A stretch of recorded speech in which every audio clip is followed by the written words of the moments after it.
Kita berjumpa kembali Bapak Ibu Saudara di dalam pemahaman Alkitab. Hari ini kita akan melanjutkan pada bagian yang ke-6 dari pemahaman kita seputar kedatangan Tuhan. Saudara, pada waktu yang lalu kita sudah melihat ayat-ayat Alkitab yang menunjukkan bahwa Yesus datang untuk menyelamatkan orang yang berdosa.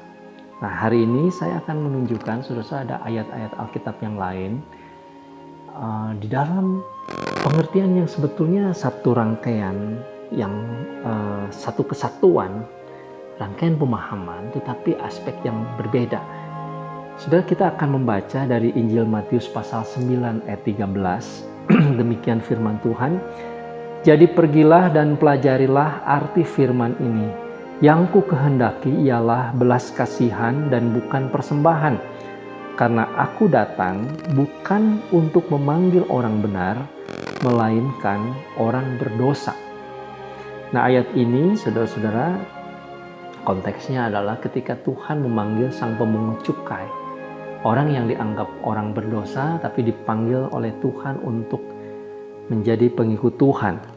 Nah, yang menarik di dalam ayat ini adalah dikatakan bahwa aku datang, Yesus datang, bukan untuk memanggil orang benar, melainkan untuk memanggil orang berdosa. Ayat yang sama sebetulnya di dalam pengertian ini juga di dalam Injil Markus 2 ayat 17. Sebetulnya ceritanya sama ya, merupakan bagian yang sama. Yesus mendengarnya dan berkata kepada mereka, bukan orang sehat yang memerlukan tabib, tetapi orang sakit. Aku datang bukan untuk memanggil orang benar, melainkan orang berdosa. Jadi ini cerita yang sama sebetulnya, saudara. Apa arti bahwa Tuhan memanggil? Saudara-saudara, kalau kita menggunakan kata memanggil atau panggilan, panggil begitu, di dalam pengertian umum, barangkali kita memahaminya secara biasa. Saudara, kalau seseorang, misalkan seorang ibu memanggil anak, maka anak yang mendengarkan panggilan itu akan datang. Tapi kalau ini anak yang baik, saudara, anak yang bandel, mungkin ya dia masih asik bermain, menunggu, harus dipanggil beberapa kali, baru dia datang. Anak yang lebih bandel lagi, barangkali nggak memperhatikan suara ibunya, dipanggil malah dia pergi. Nah, saudara-saudara, kadang-kadang dalam pengertian umum, kata panggil ini itu menunjuk kepada keadaan yang tidak menentu. Orang yang dipanggil bisa datang, bisa tidak. Bahkan, saudara-saudara, bahkan sebuah panggilan yang secara umum harusnya datang. Sebutlah misalkan ada orang yang dipanggil ke pengadilan. Orang bisa datang, bisa juga tidak, saudara. Ya, kalau dia tidak mau datang, bisa juga. Meskipun dipaksa oleh pengadilan, sebetulnya ada ketentuan harus datang. Toh masih bisa tidak datang. Jadi saudara-saudara, dalam pengertian umum, kata panggilan itu bisa bermakna demikian. Nah, tetapi sebetulnya di dalam Alkitab, saudara, pengertian kata panggil ini agak berbeda. Saudara, ketika Tuhan memanggil, dalam bahasa teologis itu sering disebut ini panggilan efektif. Sebetulnya panggilan ini adalah panggilan seruan, hanya untuk mengingatkan, dan orang yang dipanggil pasti akan datang. Pasti akan datang, saudara. Nah, mungkin sebuah ilustrasi yang cukup jelas itu adalah ketika Tuhan Yesus membangkitkan Lazarus di dalam Injil Yohanes pasal 11, saudara tahu kisahnya. Lazarus pada waktu itu mati, sudah dikubur 4 hari, sudah busuk, dia betul-betul sudah mati. Lalu kemudian Tuhan memanggil, Lazarus, keluarlah. Saudara-saudara, apa yang terjadi? Lazarus itu tidak punya pilihan, dia keluar. Nah, mengapa begitu, saudara? Karena Lazarus tadinya mati, tetapi kemudian Tuhan hidupkan. Tuhan menghidupkan lagi, lalu karena Lazarus sudah hidup, maka dia mau tidak mau, dia mendengar suara Tuhan, lalu dia datang. Ini panggilan efektif. Saudara yang dikasihi Tuhan, ketika Tuhan memanggil orang berdosa, maka seperti Lazarus yang mati, sebetulnya pada waktu manusia mati, manusia tidak mendengarkan apa-apa. Secara rohani mati, saudara-saudara, manusia tidak bisa mendengar, tidak bisa merespon apa-apa. Kecuali terlebih dahulu Tuhan menghidupkan kerohanian orang yang dipanggil itu. Ketika kerohanian orang yang dipanggil itu hidup lagi, sudah maka dia menjadi orang yang baru, maka ketika mendengar panggilan itu dia akan datang. Jadi sebetulnya saudara-saudara, di luar pemahaman kita, di luar pengetahuan kita, bahkan di luar orang yang dipanggil pun, dia tidak menyadari bahwa jauh sebelumnya Tuhan sudah menentukan, Tuhan sudah memilih orang yang akan dipanggil itu.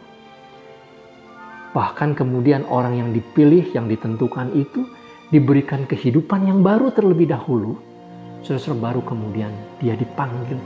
Nah saudara, untuk lebih jelas saudara bisa membaca misalkan di dalam surat Roma pasal 8 ayat 29 dan ayat yang ke-30. Di luar pengetahuan kita, di luar jangkauan kemampuan berpikir kita, Tuhan Allah sebenarnya terlebih dahulu memilih. Tuhan Allah sebenarnya terlebih dahulu menentukan. Dan orang yang dipilih dan yang ditentukan itu saudara-saudara, mereka diberikan kehidupan yang baru. Lalu kemudian dia dipanggil, menerima panggilan. Nah kapan panggilan itu datang? Saudara-saudara, dalam pengalaman setiap orang percaya itu bisa berbeda-beda. Kalau di dalam kisah ini, saudara-saudara, sang pemungut cukai itu berjumpa dengan Yesus. Yesus sendiri yang berjumpa. Tetapi di dalam kehidupan kita yang lain ada banyak cara orang datang kepada Tuhan, menerima panggilan Tuhan. Yang agak ekstrim misalkan lewat mimpi, saudara. Lewat penglihatan. Ya. Sebagian banyak orang Kristen yang sungguh-sungguh percaya kepada Tuhan dipanggil di dalam keluarga-keluarga Kristen. Dididik dari sejak kecil sehingga dia bertumbuh imannya, percaya kepada Tuhan dan menerima panggilan Tuhan dari sejak kecil. Ada orang yang pada waktu mau mati dia disadarkan dan menerima panggilan itu. Dia menyambut panggilan itu. Baru dia sadar, bertobat dan percaya kepada Tuhan. Orang yang disalibkan di sebelah Tuhan Yesus itu nyaris pada saat dia mati, baru dia menyadari dosanya, saudara-saudara, dia dihidupkan kerohaniannya, baru dia menerima panggilan Tuhan ketika Yesus menyapa dia. Jadi ada banyak macam. Tetapi yang saya ingin sampaikan, saudara-saudara, bahwa panggilan ini adalah panggilan yang efektif.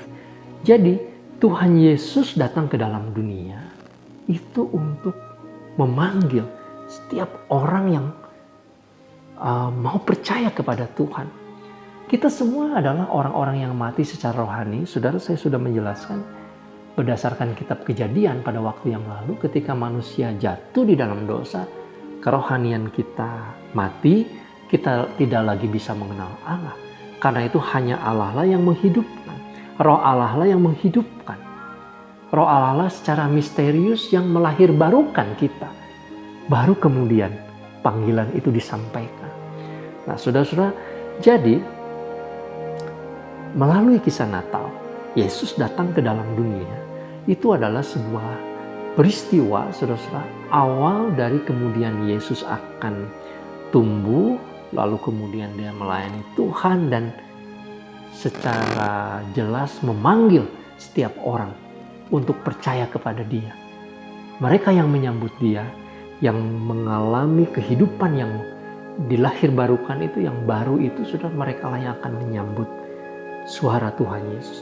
Nah saat ini Yesus secara fisik sudah tidak ada dalam dunia, tetapi suaranya, panggilannya tetap disampaikan. Ketika orang berjumpa dengan kebenaran Alkitab, ketika ada pengkhotbah menyampaikan firman Tuhan, itu berupa panggilan yang sama yang disampaikan oleh Tuhan Yesus, memanggil orang yang berdosa untuk datang kepada Tuhan. Dan panggilan ini akan tetap terus disampaikan supaya orang-orang yang ditentukan, orang-orang yang dipilih itu akhirnya menyambut, menerima panggilan tersebut. Jadi saudara-saudara, ini kebenaran firman Tuhan yang secara utuh kita bisa lihat. Ya. Satu sisi, Tuhan Yesus datang untuk menyelamatkan. Karya keselamatannya itu pada waktu yang lalu di part yang kelima, saudara, saya sudah menjelaskan ada banyak dimensi. Melalui karya keselamatan Yesus di salib, maka kita dimungkinkan untuk diselamatkan. Tetapi saudara-saudara, secara misterius sebetulnya lebih dahulu Tuhan memilih dan menentukan orang yang akan diselamatkan itu dan kemudian menerima panggilan itu. Dan semua ini adalah merupakan sebuah rangkaian yang tidak terpisahkan dari karya keselamatan Tuhan. Jadi bersyukurlah saudara-saudara orang yang menerima panggilan ini. Bersyukurlah orang-orang yang mendengar, yang mau merendahkan hati, lalu bertobat sungguh-sungguh menerima panggilan ini. Karena hanya dengan demikianlah maka keselamatan itu bisa diterima. Semoga saudara yang saat ini mendengarkan kebenaran firman Tuhan, saudara adalah orang-orang yang menerima panggilan, saudara adalah orang-orang yang menyambut keselamatan yang Tuhan sudah lakukan. Tuhan Yesus memberkati kita sekalian. Mari kita berdoa. Bapa di surga, tolong kami supaya kami bukan hanya mengerti makna yang begitu dalam dan misteri ini, tetapi juga menerima. Karena Tuhan, Engkau begitu mengasihi sehingga Engkau memanggil orang-orang yang akan percaya kepada Tuhan. Memanggil orang-orang yang sungguh-sungguh mau menerima Tuhan. Terima kasih Bapa, di dalam nama Tuhan Yesus kami berdoa. Amin. Tuhan Yesus memberkati, sampai berjumpa kembali.